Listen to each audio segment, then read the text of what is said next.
habitudes comme avant. Ayez des relations avec lui comme avant. Il est rentré dans la Belgérie et que nous sommes dans la joie de l'avoir aussi parmi nous. Que Dieu vous bénisse. Nous avons des requêtes. La sœur Sandra remercie le Seigneur Dieu d'avoir guéri son enfant par la prière des saints.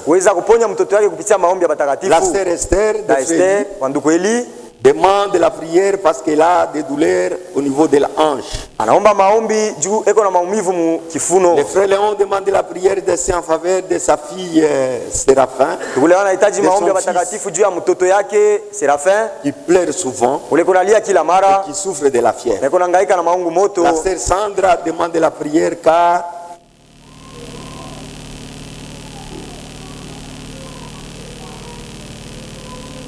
il demande la prière pour que Dieu donne une entente dans sa famille. C'est-à-dire dans sa famille paternelle. Il y a beaucoup de mésententes. Il veut que Dieu puisse intervenir. Tout est possible à celui qui croit. Notre Dieu, il a le pouvoir de réconcilier. Et il le fera selon le désir de votre cœur, ma soeur. Et cela, c'est le désir de notre Dieu et le désir de nous tous. Lèvons-nous pour lire la parole de Dieu.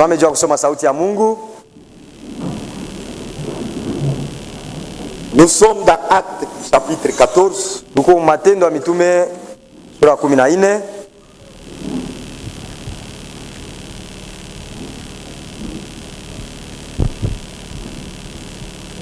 Nous lisons verset 21.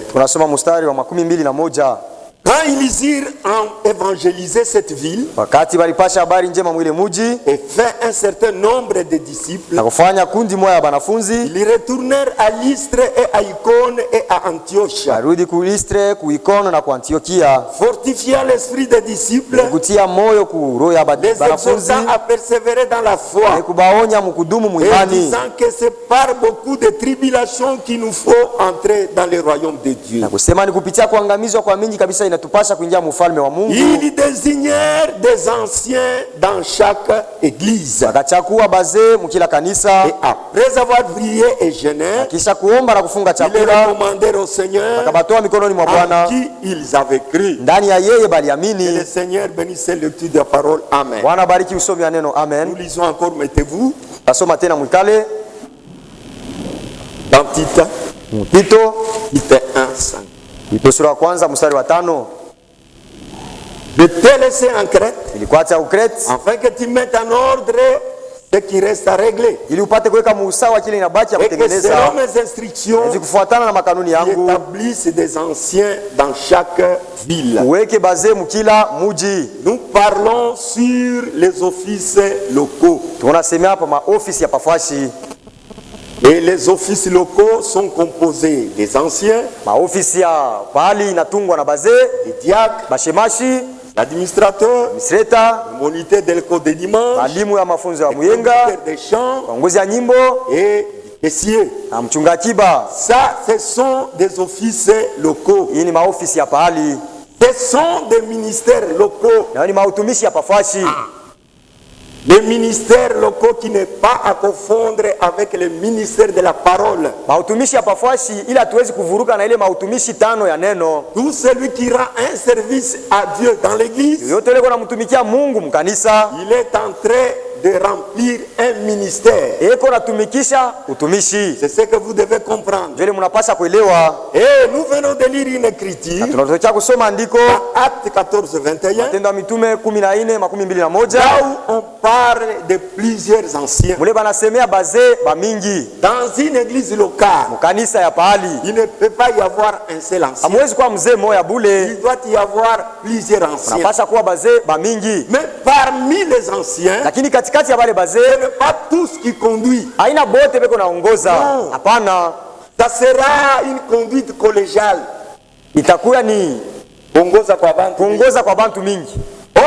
bali la parole de Dieu nous dit sauti ya Mungu inatuambia il doit y avoir une seule tête pour conduire. kunapaswa kuwa kichwa moja bule juu ya kuongoza. On ne peut pas conduire en groupe. Hatuwezi kuongoza mkundi. Et nous avons encore parlé de quelque chose. Na tulisemea mambo mengine lorsque nous parlions d'un évêque. Wakati tulisemea pa mwangalizi. Mais d'abord je vais lire encore une écriture. Kwanza tasoma andiko moja Philippiens. Mu Filipe pour comprendre bien des choses. Jua kuelewa bintu mzuri. Le terme évêque dans la parole de Dieu ile msemeo mwangalizi wala askofu a été déplacé de son sens vrai. Baliweka pembeni ya ile ali wala maana yayo sawa. Et c'est à l'encontre des Écritures. Na ni mkinyume na maandiko. Quand nous lisons dans Philippiens chapitre 1, nous sommes Filipo sura ya kwanza au verset 1, mstari wa kwanza, Paul écrit une lettre aux églises. Paulo anaandika barua kwa makanisa. Cette lettre-là devait être lue dans toutes les églises. Ile barua walipaswa kuisoma kwa makanisa yote. C'est pourquoi il est dit ceci. Ndio kwa maana inasemewa Paul ifuatayo. et Timothée, serviteurs de Jésus-Christ. Paulo na Timotheo batumishi ya Yesu Kristo. À tous les saints en Jésus-Christ. Kwa batakatifu bote ndani ya Yesu Kristo. Qui sont à Philippe. Benye kwa Mfilipo. Et aux évêques. Na kuba askofu. Et aux diacres. Na kuba shemashi. Amen. Amen. Aux évêques et aux diacres. Wangalizi na kuba shemashi. Le mot évêque veut dire ancien. Ile tamko askofu inamaanisha mzee. C'est ce que la parole de Dieu nous déclare. Ndio kile sauti ya Mungu inatutangazia. Un évêque. Wangalizi c'est un ancien ni mzee qui est un responsable de l'église locale. Mwenye kuwa na muziki wa kuangalia kanisa pafashi. Ici on a écrit aux évêques. Hapa banaandika kwa bangalizi et aux anciens. Na kubaze dans toutes les églises que Paul a établi l'ordre. Kubaze na bashemashi mu makanisa yote ile Paulo aliweka usawa. Dans toutes les églises que Paul est allé passer, makanisa yote Paulo alienda kupita. Il les a écrit cette lettre. Alibandikia hii barua. Il s'est adressé aux anciens des églises. Pala anaanza kuambia baze ya makanisa. Il n'a pas écrit au ministre de la parole. Asikuandikia kwa watumishi ya neno. Il a écrit aux responsables locaux. Aliandikia kwa wale walikuwa na muziki wa kuangalia kanisa hapa fashi. Acte 20. Matendo ya Mitume 12.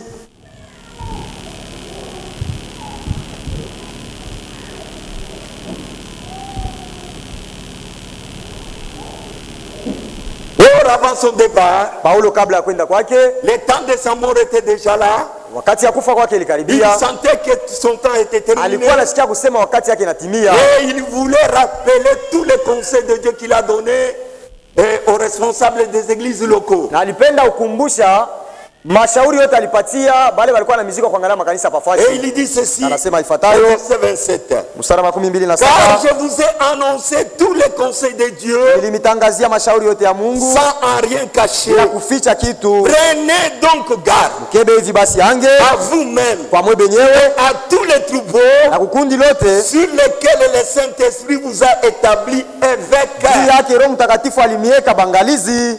Ça ne s'adresse pas aux anciens, au ministère de la parole, ni à ceux qui ont commencé l'œuvre. On s'adresse à ceux à qui on avait donné la charge locale. Ils doivent prendre garde à cette responsabilité grande de garder les troupeaux de Dieu, de les paître. C'est pourquoi les anciens, ils ont la responsabilité de la surveillance de l'église locale. Ils doivent leur conduire dans leur marche. Ils doivent penser à leur donner la nourriture qui est convenable. Puisque cela revient de leur responsabilité. Ce n'est pas la responsabilité d'un ministre. Non. Un ministre de la parole. Il a aussi sa part. Quand un ministre prêche la parole de Dieu, il peut directement au travers de la parole condamner les choses qui ne sont pas correctes dans la vie des gens. Au travers de la parole. Mais il ne peut pas s'immiscer dans les affaires locales. Les affaires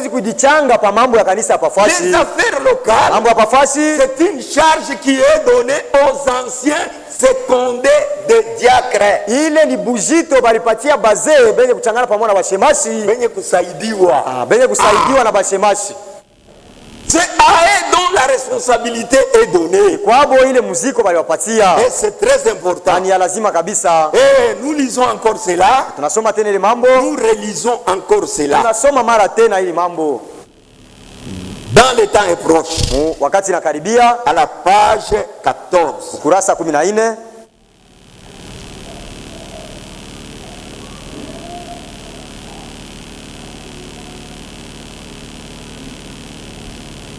Il n'y a pas de paragraphe. Amuna maaya. Et Franck invoque une écriture. Ndugu Frank anaweka mwandiko moya. Je vais commencer par là, à la page 13. Tanzia pale pa.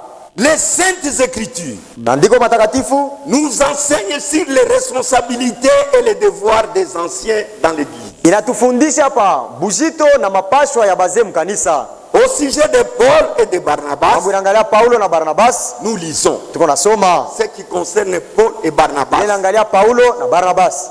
Ils étaient qui? Balikuwa nani? Ils étaient les ministres de la parole. Balikuwa bahubiri ya neno. Ils étaient des apôtres. Balikuwa ba mitume qui ont commencé l'œuvre. Bali balianza kazi. À propos d'eux, il est dit ceci. Juu yabo banasema hivi. C'est dans Acte 14:23. Tendo ya mitume 14:23. Ils furent nommés des anciens dans chaque église. Baliweka bazee mkila kanisa. Et après avoir prié et jeûné, na kisha kuomba na kufunga chakula, ils recommandèrent au Seigneur en qui ils avaient cru. Bakabatoa mikononi mwa Bwana ndani yake baliamini. Maintenant écoutez. Sasa msikie. Ces hommes aba bantu qui avaient été ordonnés par Dieu baliruhusiwa na Mungu et utilisés pour constituer les assemblées locales na balitumikishiwa juu ya kujenga makanisa ya pafashi sous la conduite du Saint-Esprit, ongozaji ya Roho Mtakatifu, ordonner les anciens dans les églises locales. Balianza kuamuru wala kuweka bazee makanisa ya pahali. Est-ce que vous suivez? Eti mko nafuata? Les apôtres, nous avons dit que tulisema hivi, tout celui qui détient l'un des 5 ministères de la parole, yote mwenye kuwa na umoja mautumishi 5 ya neno, il peut commencer une œuvre. Anaweza kuanza kazi. Et quand il commence une œuvre, wakati anaanza kazi, c'est lui qui ordonnera les anciens de ces églises. Ni yeye ataweka bazee mwile kanisa. Paul écrit à son collaborateur en Christ. Paulo anaandikia ule balianza kutumika naye ndani ya Kristo. Je t'ai laissé en Crète afin que tu mettes en ordre ce qui reste à régler et que selon mes instructions tu établisses des anciens dans chaque ville. Nous continuons. Je suis à la page maintenant 14. Dans les traditions plus anciennes,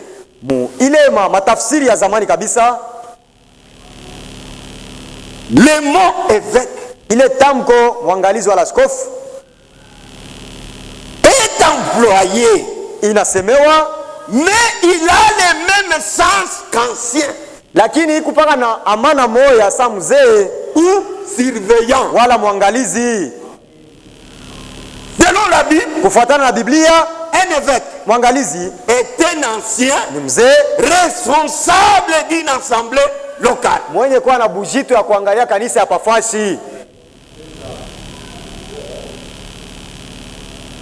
Mais amenez-moi le dictionnaire biblique qui est sur la table. Je vais vous lire quelque chose que j'ai consulté. Napenda kunisomea kitu kimoja niliangalia. Frère Branham aussi consulté les livres. Ndugu Branham naye anaanza kuangalia mabuku. Et il y a beaucoup de choses sur lesquelles il se réfère. Na huko bitu ya mingi bila alifuatilisha hako en partant des hommes de Dieu qui étaient avant lui. Kwanza batumishi ya Mungu wale walikuwa kwa mbele yake. Il lisait beaucoup, frère Branham. Alianza kusoma sana ndugu Branham. Il a dit le chef spirituel des témoins de Jéhovah. Soma ule chefu wa kiroho wa témoins de Jéhovah. Charles Tazrissel. Charles Tazrissel. Il lisait ce livre. Alikuwa anasoma ile kitabu.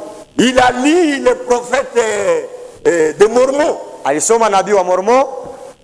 Il connaissait cette doctrine. Alijua ile mafundisho ya msingi. Il a lu le docteur Smith. Alisoma Dr. Smith.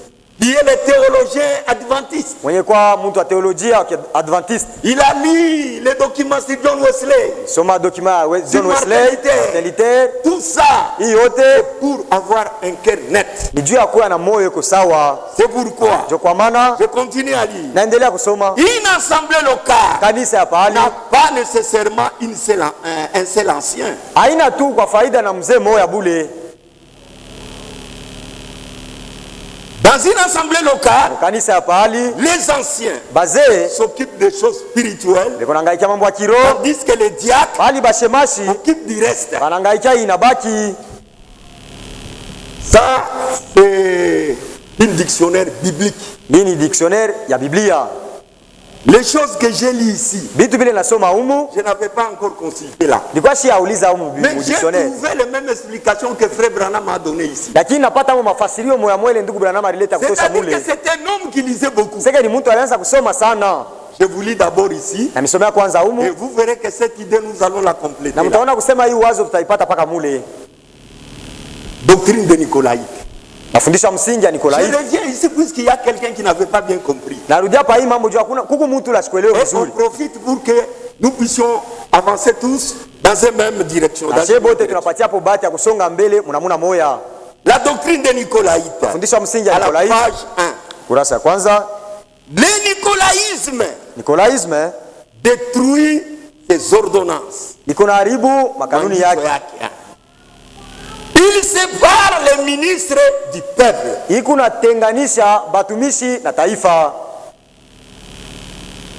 Et des conducteurs. Il fait des chefs suprêmes. Vous voyez le nicolaïsme. C'est un esprit de hiérarchie. Avec cette doctrine, on est venu séparer le laïc et le prédicateur. On a commencé à élever les prédicateurs de plus que les laïcs. C'est ce qui a commencé. Et ils en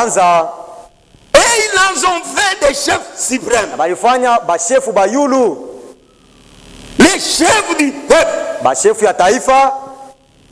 En fait, cette doctrine a commencé par des œuvres. Dans le premier âge, semble-t-il que le problème est posé à cause de deux termes. Inaonekana kusema sa mambo ilikuwa hapo juu ya mamisemeo mbili. Et aussi avec des difficultés comme celles nous avons aujourd'hui. Na bomba alikuwa na matatizo sasa ile tuko nayo leo. Pour les deux termes. Kwa mamisemeo mbili. Quel terme? Tamko gani? L'ancien mzee et évêque. Na ule mwangalizi. Et vous laissez séparer ça. Kwa hapo wanaanza kuweka mafashi ya kuachana. L'ancien kusema mzee et l'évêque na mwangalizi sont deux personnes différentes. Ni watu wawili tofauti. La chose là. Ile kitu. Déjà c'est dans le troisième âge de l'église. Le nicolaïsme, le troisième âge de l'église. Et l'âge de l'église dans le troisième âge, ça va être dans le 500 combien, frère? Qui peut connaître les années? C'est 538 avant notre heure. Tangia 538 miaka ya kunyuma kwanza kwetu. 538. Mwaka 538 avant Jésus-Christ. Mbele ya kuja kwa Yesu Kristo. C'est ça. Ce n'est pas 1900 après Jésus-Christ. En 500. En 500 après Jésus-Christ. Puisque quand Jésus est né, on a remis le comptage à zéro. On a commencé l'an 1. C'est pourquoi Jésus est mort à l'an 30. Maintenant, après lui, en 538, cette doctrine s'est soulevée. Et ils avaient aussi les mêmes difficultés. Qu'est-ce qu'ils croyaient? Il disait ceci. Et Frère Branham dit, semble-t-il que le problème s'est posé à cause de deux termes. Ancien, qui veut dire presbyteros.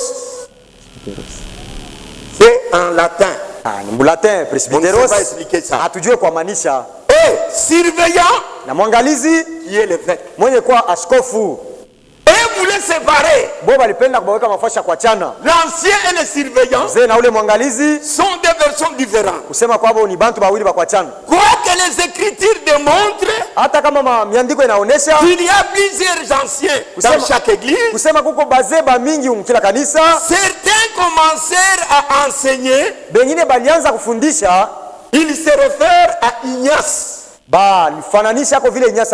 Ignace, c'était un prêtre catholique. C'est celui qui enseignait ça. Maintenant, lisons celui-là dans cette dictionnaire biblique.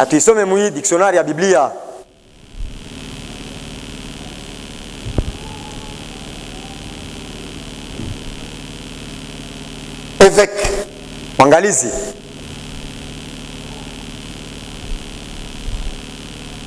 Selon la grammaire, évêque veut dire épiscopat. Vous avez toujours entendu ce terme? Qui a déjà entendu ça? Épiscopat, épiscopal, tout ça. C'est-à-dire, lisez un peu ici, toi lisez. C'est quoi? C'est-à-dire surveillant. Lisez bien. Évêque. Surveillant. Askofu le mwangalizi.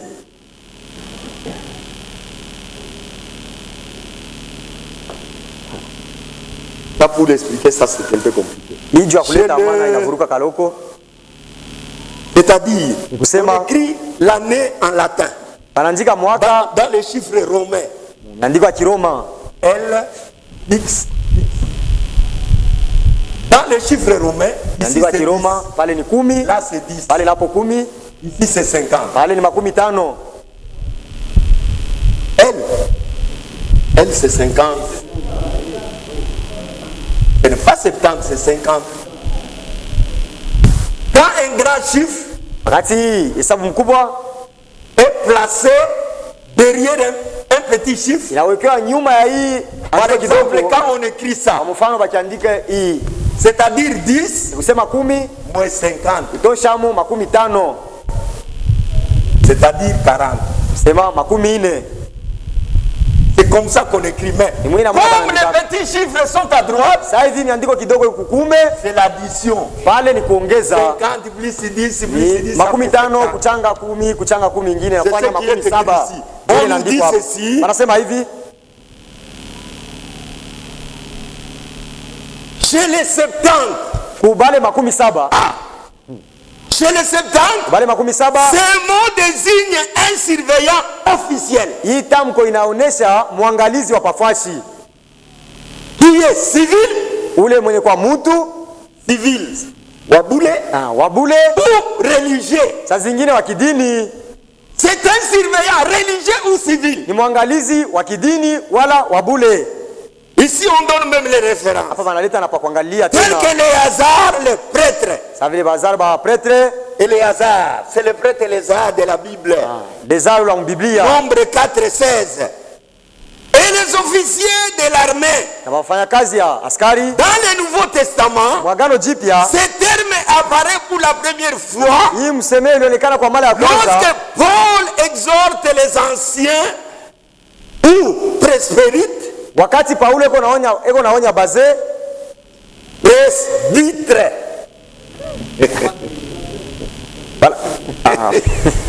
Padri comme les prédicateurs.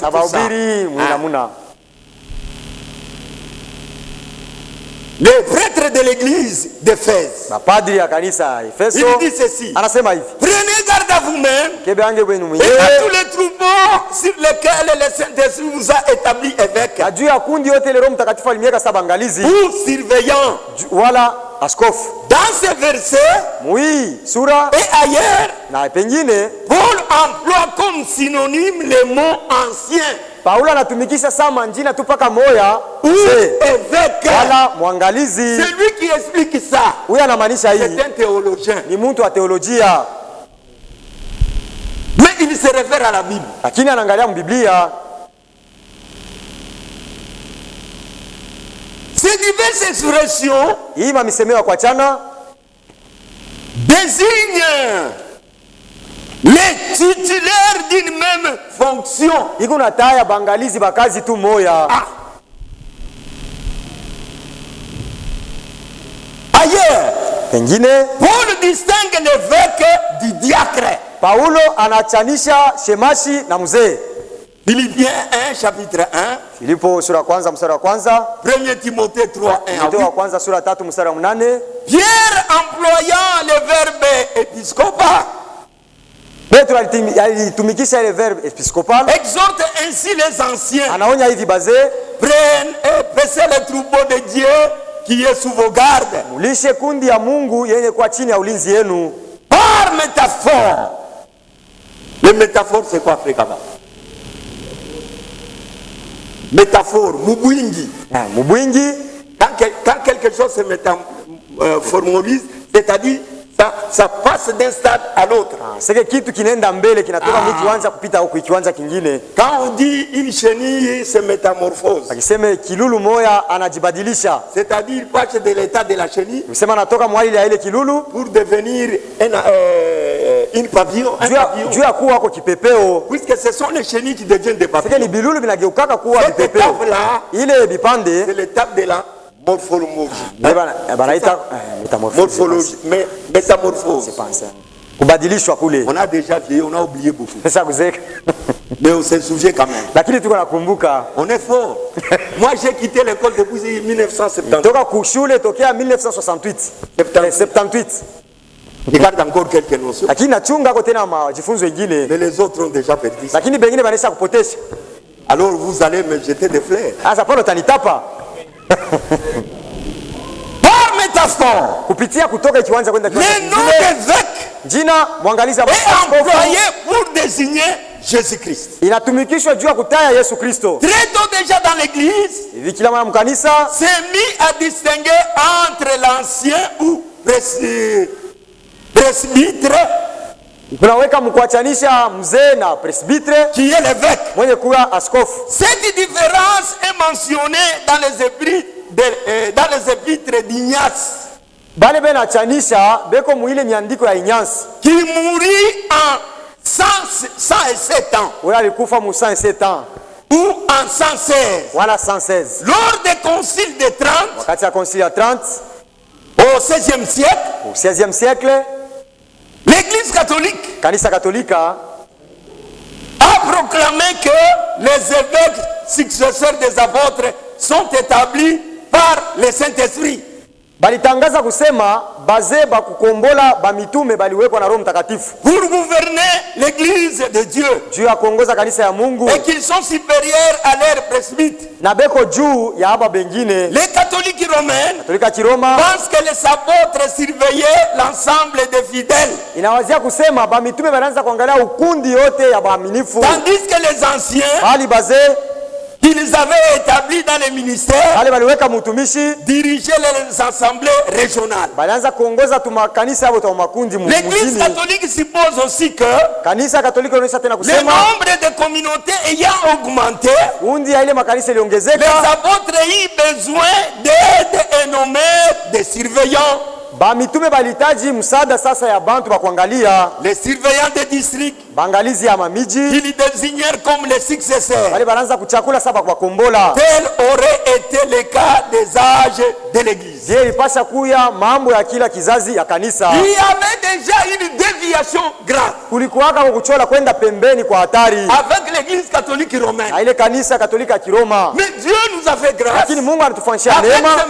Na hii ujumbe on a remis les choses sur les chandeliers. Balirudisha bitu pa kinara. Comprenez que mwelewe kusema l'ancien, mzee, l'évêque, askofu, mchungaji, le berger, mlinzi, c'est une même personne. Ni muntu moya. Il n'y a pas de différence. Hakuna chanisho. C'est ainsi frère Branham continue dire. Ndio muinda muna ndugu Branham endelea na kusema maintenant sasa la vérité à ce sujet est que le terme ancien kweli pa hii mambo ni kusema ile tamko wala msemeo mzee indique ce que la personne iko naonesha kile mtu eko, tandis que le terme évêque bali msemeo askofu indique la fonction de ces mêmes personnes. Iko naonesha sa kazi ya ule mtu moya moya. Amen. Amen. Le mot ancien, tamko ancien mzee, se rapporta toujours. Ikunapatana kila mara. Et se rapportera toujours. Na itapatana tena kila siku. Simplement à l'âge chronologique de l'homme. Lakini kufuatana na miaka ya mtu dans le Seigneur. Ndani ya Bwana. Ici il commence maintenant à parler des anciens dans la foi. Hapa anaanza kusemea bazamani muimani. Qui n'ont pas de responsabilité. Bana na miziko. Il parle de cela. Eko nasemea ile mambo. Donc je voulais éclairer la tête. Nilipenda tuweka mwangaza pale kusema un ancien, mzee, un évêque na mwangalizi c'est la même personne. Ni mtu moya. Ce n'est pas que l'évêque. Haina kusema mwangalizi c'est celui-là qui a commencé l'œuvre. Ni ule alianza kazi. Il place les anciens. C'est celui l'évêque. Ule njo mwangalizi. En d'autres termes, oui. Namuna nyingine ndio. Par rapport à les responsabilités locales. Lakini kufuatana na muziki ya pafashi. L'évêque c'est l'ancien responsable de l'église locale. Mwangalizi ni ule mzee na bujito ya kuangalia kanisa pafashi. C'est lui-même le surveillant général. Yeye ndio mwangalizi tu moya yeye kwako. Il est le prophète de l'église. Yeye ni nabii wa kanisa. Il est le docteur de l'église locale. Ni mwalimu wa kanisa ya pafashi. Dans l'église locale. Kanisa ya pahali. Le docteur. Mwalimu. Le prophète. Nabii. Pour l'église locale. Wa kanisa tu ya pafashi. C'est l'ancien. Ni mzee. Vous ne croyez pas? Amwamini. Vous allez croire. Mtaamini. On va y arriver. Tutafika hako. À la page 15 toujours dans le temps est proche. Ukurasa 15 mpaka mwile mahubiri wakati nakaribia. Au milieu. Il semble bien étrange que Paul appela les anciens. Inaonekana sasa kitu cha kigeni Paulo aliita bazee. Et non pas les apôtres. Haina ba mitume. Les prophètes. Manabii. Les docteurs. Wala balimu. C'est aussi aux anciens qu'il s'adresse ces avertissements. Hivi ni kubaze kule alipatia ile makalamusho. Prenez donc garde à vous-même. Kebe ange kwa benyewe. Le troupeau sur lequel le Saint-Esprit vous a établi évêque. Akukundi yote ile Roho Mtakatifu aliweka saba angalizi. Pour permettre l'église du Seigneur. Juu ya kulisha kanisa ya Bwana. Elle est acquise par son propre sang. Ila jinunulia yeye peke na damu yake. Nous ne devons pas nous écarter des lignes directrices. Atupasha kutoka munjia ile ya kunyoloka. Donner à l'église de Jésus-Christ. Ile lipewa kwa kanisa ya Yesu Kristo. Telles qu'elles nous ont été données dans les saintes paroles de Dieu. Munamune ile balitupatia hayo mu masauti takatifu ya Mungu. Et ici il dit. Na hapa anasema Pierre écrit. Petro anaandika. Voici l'exhortation que j'adresse aux anciens. Tazama maonyo yeye napatia bazee qui sont parmi vous. Benye kwa katikati yenu. Moi comme eux. Mi sabo témoin des souffrances de Christ. Mushuda wa mateso ya Yesu Kristo. Alléluia. Amen. Les anciens bazee ont une responsabilité particulière. Beko na bujito ya upekee. Ils sont là. Beko pale pour conduire l'église de Dieu. Jua kuongoza kanisa ya Mungu. Dans la marche. Msafari. Et surveiller sa conduite. Na kuchunguza kuangalia mwenendo. Et quand il y a plusieurs anciens. Wakati kuko bazee ba mingi. Il n'y a qu'un ancien parmi les autres anciens. Kuko paka mzee tu moja katikati ya bale bazee. Il doit être la tête dans l'église. Ula anapasha kuwa kichwa mkanisa. Dans l'ordre de 1963, usawa ya 1963, ndugu Branham anasema là où il y a des têtes, pale peko bichwa mbili, il y a des opinions. Peko mawazo tena mbili. Il dit si quelqu'un a des têtes, anasema kama mtu ana bichwa biwili, il ne sait pas où il va. Asitajua kula tenda. Et pourquoi une seule tête? Ndio kwa maana ni kichwa moja tu. Et là où il y a plusieurs personnes, pale peko bantu ba mingi, il y a des divergences. Kuko machanisho ya mawazo. Et cela embrouillera la marche de l'église. Na ile tavuruka safari ya kanisa. Pourquoi il est très important ndio kwa maana kwa lazima kabisa que ceci soit dirigé par une seule tête. Hii ipate kuongozwa na kichwa moja bule. Une tête parmi les anciens. Kichwa moja katikati ya bali bazee. Ordre de 1963 à la page 2. Mustawa 1963 ukurasa ya pili.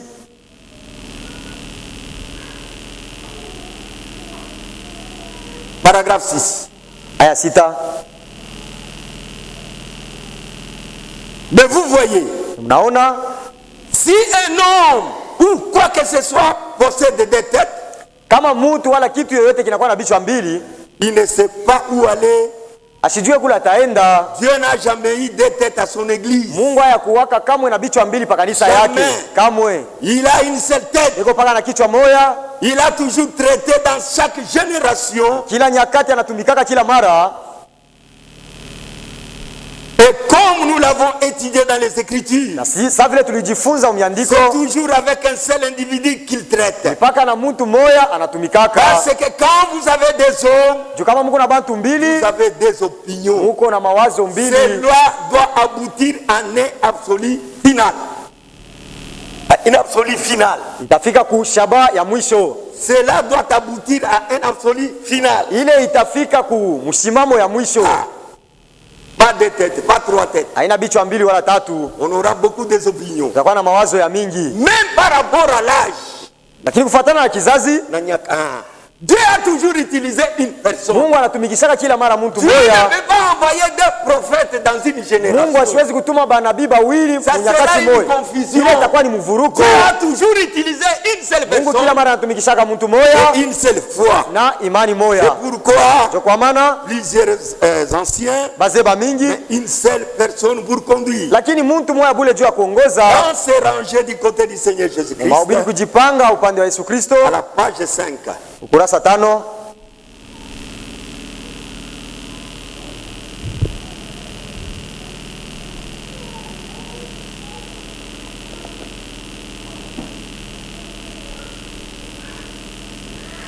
Écoutez, paragraphe 17. Sikie aya 17.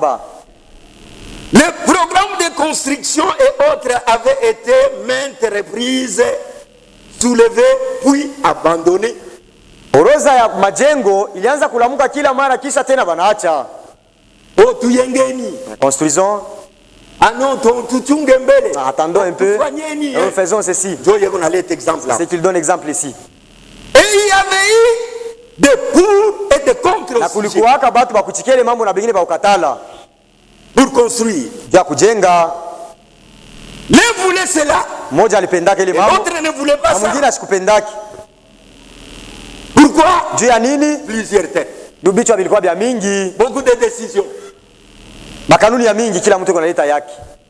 C'est ce qu'on constate lorsqu'on traite entre ministres, Njo kile tuku naona kila mara kati kunaisha mambo kati ya batumishi, entre hommes d'affaires. kati ya batu ya makazi, Partout où l'on va, fasi yote tukunaenda là où l'on a un groupe d'hommes, pale peko kundi ya batu, il y a divergence d'idées. peko mawazo ya kuachana. Ainsi, Na hivi il vous faut donc avoir une personne en qui vous placez votre na confiance. mipasha kuwa na mtu mwa mule mnaweka tumaini lenu, Vous élisez cette personne na mchakula ule mtu, et tous collaborent avec elle. na bote beko na shikiana naye Pour éviter des divergences, juu ya kukatala ko tu mawazo ya kuachana. ayez confiance dans une personne Muwe na tumaini ndani ya mtu moya, chez qui vous devez toujours vous référer kwa ule mnapasha kwenda kufuata mamambo dans des décisions. muma mipango. C'est comme dans l'armée. Ni sawa vile mjeshi Il y a un général, uko jemadari, c'est le quartier général. kartili ya kijemadari. Le capitaine dit ceci, Mwongozi anasema hivi, il est capitaine de ce groupe-là. yeye ni mwongozi wa ile kundi. Mais alors le général peut changer ses ordres. Jemadari anaweza kubadilisha ile marusa analeta. Et le général commandant en chef, bien sûr, Jemadari ule wa kuongoza saa shefu c'est Jésus-Christ dans Yesu l'église. Kristo mkanisa, Et ses ministres na batumishi yake sont ses capitaines de compagnie ni bakapiteni yake ba mkazi, qui les représentent ici sur la terre. wale beko namuonesha kwa hapa dunia. Nous continuons. Tunaendelea Maintenant, nous allons comprendre minutieusement ici. sasa, tutaelewa mzuri kabisa hapa. Quand une église commence, Wakati kanisa inaanza, on doit mettre quelqu'un napasa kuweka mtu pour qu'il garde l'ordre dans cette église. ili apate kulinda usawa mwile kanisa. Écoutez, Msikie, je reviens encore sur ces rangées, paragraphe 26. narudia tena hapa Maintenant, kujipanga sasa hivi. je remarque de quelle manière l'évangélisation a commencé à se répandre partout.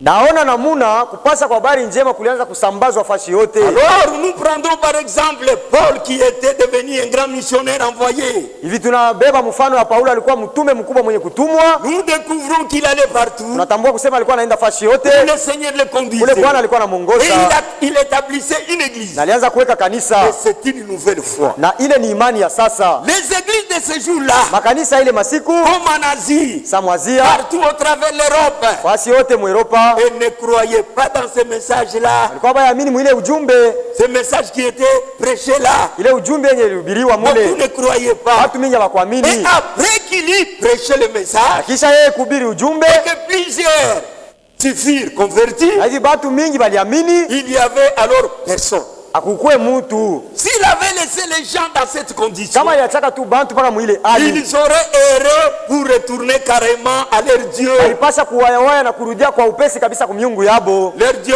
païen. Miungu yabo ya kipagano. Et rentrer au judaïsme. Kurudia kwa Kiyudea. Ou à quelque chose d'autre. Wala kubitu yoyote ingine. Parce que les gens n'auraient eu personne pour les enseigner. Tu bantu bakupasha kuwa na muntu wa kubafundisha. Ils n'avaient pas d'endroit où aller. Aba ukwe nafasi kwa kwenda. Ainsi, na hivi Paul établissait l'église à divers endroits du pays. Paulo alikuwa anaweka kanisa mafasi ya kuachana mumuji. Dans chacune de ces églises, kila mmoja ile makanisa, il laissait quelqu'un qui était juste. Alianza kuachaka muntu mwenye kwa mnyofu wala sawa. Un homme qui était digne de confiance. Muntu mwenye kustahili tumaini. Un homme qui était reconnu comme pasteur. Muntu le balijua kukua mtumishi, mchungaji.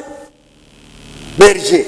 Mulinzi. Retenez cela. Mushike ile. Cet homme complacé, ule mtu balikuwa anaweka, il est appelé berger, anaitwa mulinzi, il est appelé pasteur, anaitwa mchungaji. Puis après, na kisha quand cette église est installée, wakati ile kanisa inawekwa, d'autres petites églises naissaient d'elle. Tumakanisa tungine tulio tulianza kuzalika kutokea kwa ile kanisa. Suivez bien. Mufuate mzuri. Balaba a des ministres iko na batumishi qui sont nés dans cette église. Bale balizalika humu. À partir de ces ministres-là, kutokea bale batumishi, comme nous avons les frères, ça veut dire banduku hapa, banduku ndugu Senga, ndugu Zamba na bengine, ils peuvent commencer des églises ailleurs où Dieu veut les envoyer. Banaweza kuanza makanisa mafashi ingine kule Mungu atabatuma.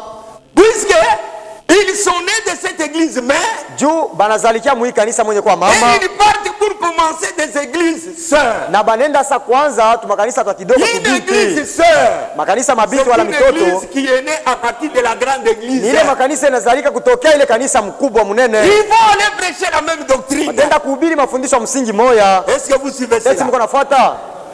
Écoutez. Msikie. Des jeunes gens. Babijana. Et des hommes âgés. Na watu bakubwa. S'élever et former des églises. Banaanza kusimama na kwanza makanisa. À partir de cela. Kupitia ile kanisa. L'homme qui était à la tête de la première église. Mtu alikuwa kukichwa ile kanisa ya kwanza. Était appelé. Aliitwa évêque. Askofu wala mwangalizi. C'est ça le message. Hii ndio ujumbe. Cette église, hii kanisa qui a formé aussi d'autres ministres, ile inazala batumishi wengine. wengine. À la tête de l'église qui a formé des ministres, uleko kukichwa ile kanisa ile lizala batumishi wengine, anaitwa mwangalizi. Et puis ceux qui étaient sortis de lui, na kisha wale walitokea kwake, ses enfants, batoto yake. Amen. Ndugu Senga, Senga est né à mon ministère. Ndugu Senga alizalika kupitia utumishi yangu. Pole non. Ndugu Pole hapana. Kazamba non. Ndugu Kazamba hapana. Mais Kazamba après chez moi j'étais dans les bancs. Ndugu Kazamba rubini nilikuwa nisakutala mmoja. Yeye ni wa zamani. C'était un doyen celui-là. Ni wa zamani yeye ndugu mnaona. Le message à Lualaba. Ujumbe pa Lualaba. C'est le premier à croire. Ni boba kwanza baliamini. Quand lui a crié, wakati yeye aliamini, c'est lui qui est allé donner aussi à Chikunga. Ni yeye alienda kumpatia Chikunga. Donc que vous voyez là-bas. Mtu yule mnaona pale. Il est ancien. Wa zamani. Même s'il n'a pas de responsabilité, c'est un ancien. Hata kama ana miziko hapa lakini yeye ni wa zamani. Maintenant, je m'adresse à mes enfants dans la foi. Hapa mimi kunaambia sasa ni batoto yangu muimani. Ils ne sont pas beaucoup. Abana ba mingi. C'est Senga celle que j'ai engendré. Ni Senga tu mwami lizala. Je ne sais pas s'il y a d'autres. Tu es quand il y a aussi Eli. Utena na Eli. Ah, que Dieu bénisse. Mungu abariki ndugu. J'ai des enfants. Niko na batoto bawili. Ce sont vos grands frères. Ni bakubwa yenu. Ces enfants qui étaient ceux qui étaient sortis de lui, bale balitokea kwake, ces enfants batoto yake étaient appelés bergers, baliitwa bachungaji na balinzi. Ces gens aba bantu sont des bergers. nabo ni bachungaji. Pourquoi? Puisque là où ils partent prêcher, kule benenda kubiri, ils nourrissent les gens avec la parole. beko nalisha bantu na neno. Amen. Un berger, mchungaji, pas seulement celui qui a la responsabilité locale, haina paka ule kona muziki wa mais pafasi, c'est aussi celui qui nourrit. lakini ule wote naye kona lisha. Amen.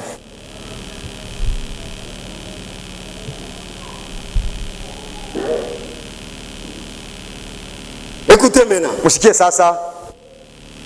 Et alors, na sasa terminons d'abord la pensée. Tumalize kwanza. Ces enfants étaient appelés bergers.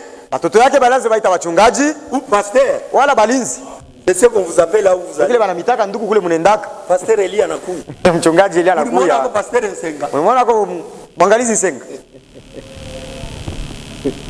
Maintenant écoutez. Sasa msikie. Alors, sasa ces groupes de petites églises, ile kundi ya ile makanisa kidogo, revenez tout auprès de cet évêque là. Ilianza kurudiaka kwa ule mwangalizi.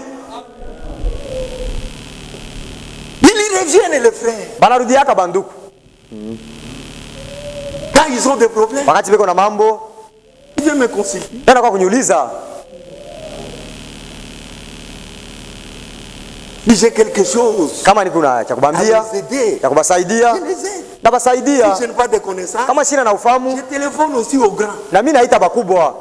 J'appelle frère Binene. Naita ndugu Binene. J'appelle Mwamba. Naita ndugu Mwamba. J'appelle Kazadi. Kazadi. Avant de venir, mbele ya kuja, j'appelle Kazadi. Dita Kazadi. J'avais quelque chose que je devais demander. Nilikuwa na kitu kile niliuliza. Il a dit, anasema, frère Baté, ndugu Baté, les enfants de Dieu, batoto ya Mungu, croient même si vous ne lisez pas. Bo beko naamini hata kama usome. Ils ont confiance dans leur berger. Beko na tumaini ndani ya mchungaji wabo. Je dis pasteur, moi je voulais lire. Nasema mchungaji, mimi nilipenda lakini kusoma. Il dit bon ça va. Anasema mzuri. Je vais t'envoyer les citations. Takutumia ile karatasi. D'ailleurs, il m'a chargé de vous saluer. Zingine alinipatia na muziki wa kumisalimu. Alimisalimu avant que je ne vienne à l'église. Kabla ya kuja kwa kanisa. Maintenant nous allons sauter cette pensée. Atutaluka kidogo iwazo. Pour être dans la continuité. Jua kufika mkuendelea. Pour que vous puissiez bien comprendre. Ili mpate kuelewa mzuri. Nous sommes toujours dans ces rangées. Tuko paka mkujipanga.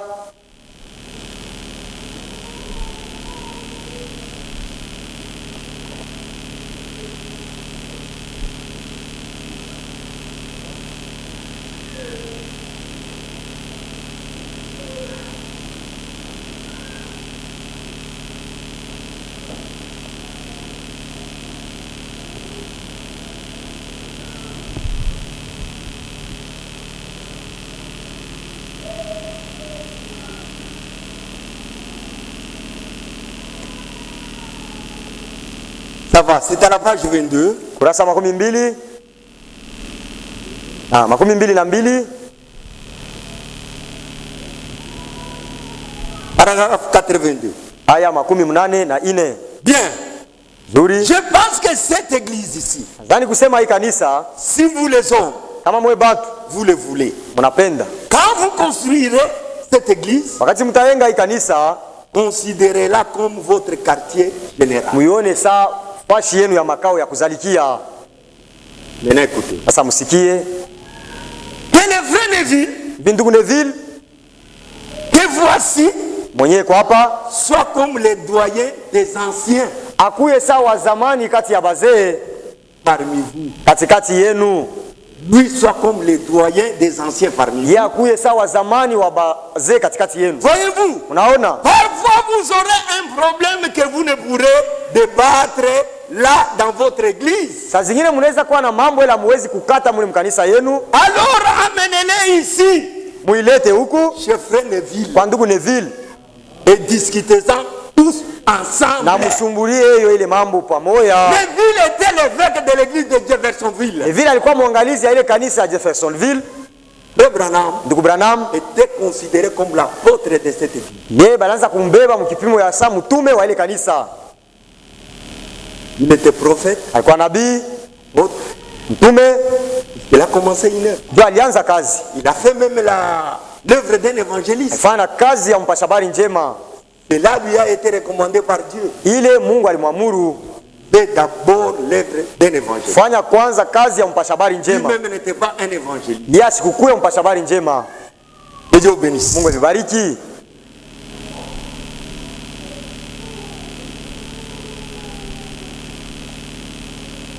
Voilà ce que je voudrais donner comme ligne. Ndio nilipasha kuweka saa mwangaza. Je disais ceci. Nilikuwa nasema hivi, dans 5 minutes on va arrêter. Dakika 5 utashimamisha. L'ancien de l'église, mzee wa kanisa, il est un docteur pour son église locale. Mwalimu juu ya kanisa yake ya Pafashi. Puisqu'il doit enseigner. Juu anapasha kufundisha.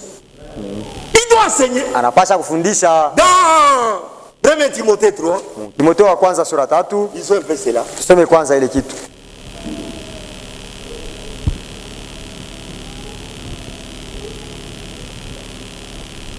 Verset 1. Mstari wa kwanza. Cette parole est certaine. Hii neno ni hakika. Si quelqu'un aspire à la charge d'évêque, kama mtu anatamania kwele muziki wala bujito ya mzee, c'est une charge locale. Ile ni kazi ya Pafashi. L'ancien c'est l'évêque. Mzee ndio mwangalizi. Puisque dans l'église, juu mkanisa, c'est celui qui aspire à cette charge. Ni yule anataka pa ile kazi kuwa hapo. Et qui doit accomplir tous les critères. Na ataweza kutimiza makanuni yote. C'est celui-là qui sera placé comme évêque. Ndio yule bataweka sa mwangalizi. Qui est appelé aussi ancien. Ule tena banaita mzee. Celui qui aspire à la charge d'évêque. Na tamania mkazi ya mzee. Il désire une œuvre excellente. Anataka kazi mzuri kabisa. Il faut donc que l'évêque soit irréprochable. Inabidi hivi mzee awe bila kemeo. Mari d'une seule femme. Bwana wa bibi moja bule. Les conditions de mariage pour les évêques. Makanuni ya ndoa juu ya bazee ne concerne pas le ministre de la parole. Ila yangalie batumishi ya neno. Le ministre de la parole. Batumishi ya neno peuvent être célibataires. Anaweza kuwa mbalaka. Peuvent être mariés. Anaweza kuwa mwenye koa. Dans n'importe quelle condition. Kila namuna. Puisque les dons et les affaires. Juu mito na ma. Sont sans revendage. Na mazawadi iko bila toba. Mais ici l'évêque qu'on parle ici. Hapa mwangalizi banasema. C'est l'évêque en tant qu'ancien. Ni mwangalizi sa mzee. On lui donne la condition. Anampatia kanuni. Il doit être marié d'une seule femme. Anapaswa kuwa na bibi moja bule. Sobre. Akiasi. Modéré. Réglé dans sa conduite. Kujizuiza. Hospitalier. Kupokea bageni. Propre à l'enseignement. Mwenye kuya kufundisha. Amen. Amen. L'ancien de l'église. Mzee wa kanisa. Il est le docteur de l'église locale. Ni mwalimu wa kanisa ya pahali. Ce ministère de docteur. Ile utumishi ya mwalimu. Il ne peut pas l'exercer dans les assemblées ailleurs. Non. Ashita itumikisha makanisa ingine. Il n'est pas un ministre de la parole. Ashina mhubiri wa neno. Pour aller enseigner dans les églises dans les autres villes. Kwenda kufundisha makanisa ingine umiji ingine. Il est un docteur local. Yeye ni mwalimu wa kanisa ya pahali. Puisqu'il enseigne l'église localement. Yeye anafundisha kanisa ya Pafashi.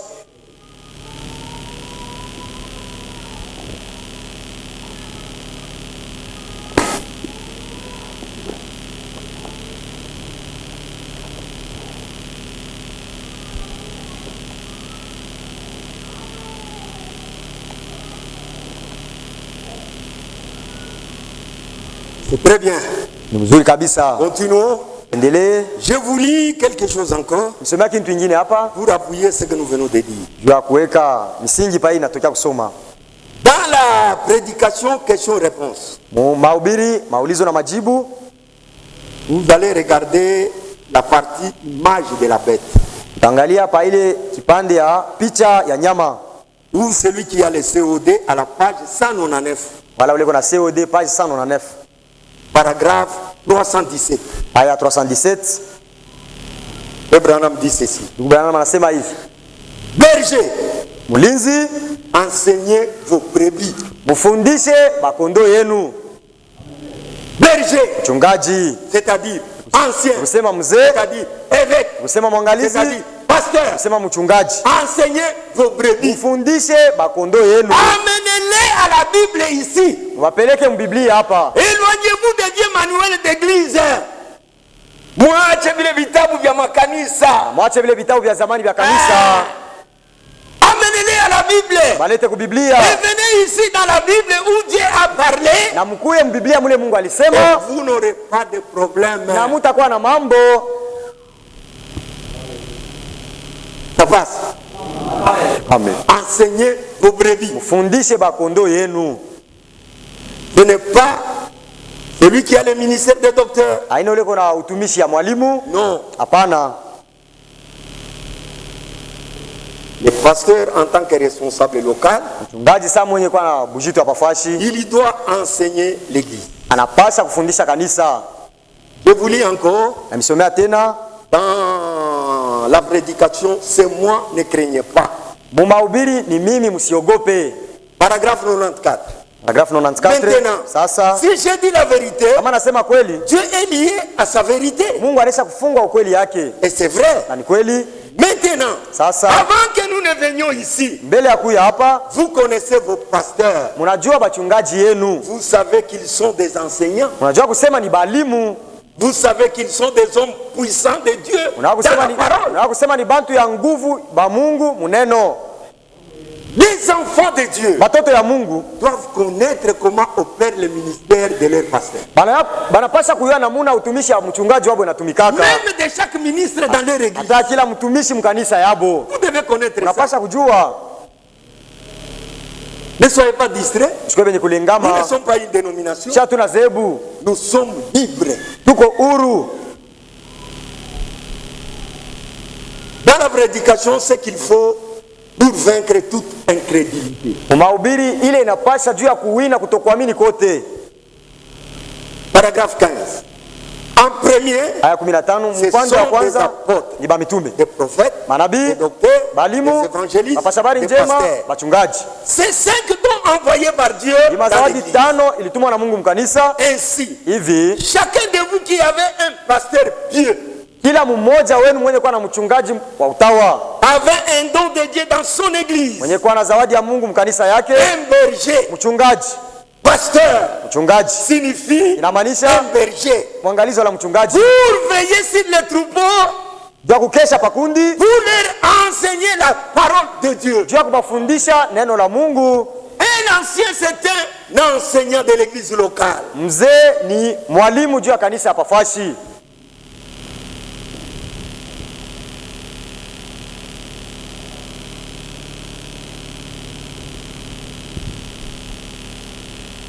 Dans la prédication, ça on a déjà lu.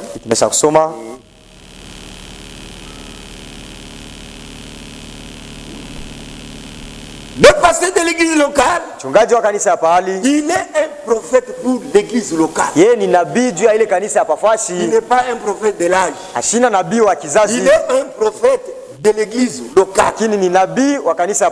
Ils ont encore cela. À la prédication, l'ordre dans l'église de 1963, si vous avez ça. Paragraphe 36. Il dit ceci. Et le pasteur doit faire de même avant de venir devant l'auditoire. Il doit prendre la Bible, étudier dans la tranquillité de sa chambre, dans l'esprit, et être loin pour venir parler devant l'auditoire. S'il ne le fait pas, il sera désorienté. Bubiri hawezi tu kuya huko ni turu yako akubiri, unatoka tu mkaji unashuka tu motoka wewe ule Biblia wewe unapita kushere, il sera embrouillé. Tenda nje utavurukwa. Ikuye mtu yoyote afanya kupanda kushere, il va se retirer à côté dans l'intimité avec Dieu. Anapasha kwenda pembeni muburafiki na Mungu. Quand il va venir à la chair, il vient dans la fraîcheur du Saint-Esprit. Il sera désorienté lorsqu'il se présentera là. Que chaque homme ou chaque femme ayant un don spirituel vienne devant le Seigneur. Et vu que le pasteur a un ministère individuel, le pasteur a un ministère individuel, il est un prophète. Le mot anglais preacher,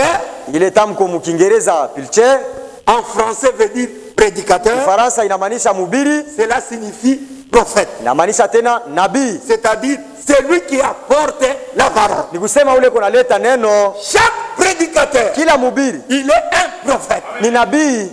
Puisqu'il apporte la parole de Dieu. Tuwe kunaleta sauti ya Mungu. C'est ce que frère Branham dit. Ndio ndugu Branham anasema. Dans la prédication, mahubiri, le grand guerrier Josué. Mpika vita mkubwa Yoshua.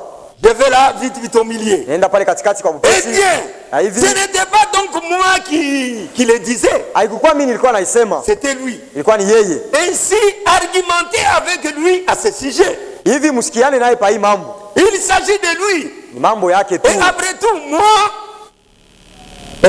ainsi, savez-vous ce qui est un prophète? Bunaya ile inamaanisha kwa nabii. Un prophète du Nouveau Testament, nabii wa Agano Jipya, c'est un prédicateur. Ni mhubiri. C'est exact. Ile kusawa. Un prophète, c'est un prédicateur. Nabii ni mhubiri. Le mot prophète signifie ile tamko nabii inasema prédire ou annoncer à l'avance. Kutangulia kusema wala kutangaza mbele.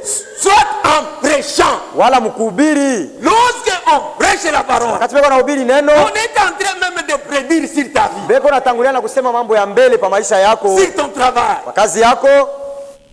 Mais vous ne tirez jamais attention. Lakini kila mara mkebe yange. Que Dieu bénisse. Mungu amibariki. Il est un surveillant pour son église. Ni mwangalizi wa kanisa yake. Ça nous allons le parler le dimanche. Hii tutaisemea mjuma. Retenez que ushike kusema l'évêque, mwangalizi, c'est lui l'ancien, ni yeye mzee, c'est lui le pasteur, yeye mchungaji, c'est lui le berger, yeye mlinzi.